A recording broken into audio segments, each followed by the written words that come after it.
بسم اللہ الرحمن الرحیم۔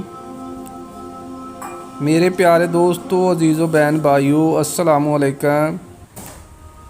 درود پاک پڑھیں، چلتے ہیں حدیث مبارک کی طرف۔ یہ حدیث مبارک بخاری شریف کی روایت ہے جو میں آپ لوگوں کے سامنے بیان کر رہا ہوں۔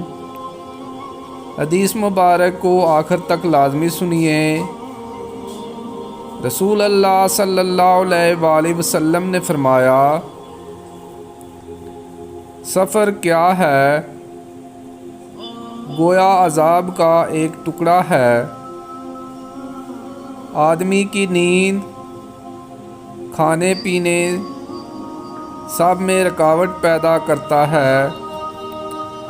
اس لیے جب مسافر اپنا کام پورا کر لے تو اسے جلدی گھر واپس آ جانا چاہیے۔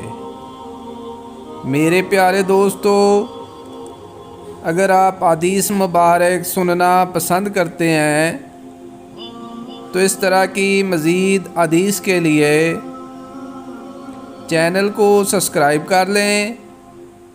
برائے مہربانی ویڈیو کو لائک بھی کریں۔ اجازت دیں، ملتے ہیں پھر ایک نئی حدیث کے ساتھ۔ جزاک اللہ، شکریہ، اللہ حافظ۔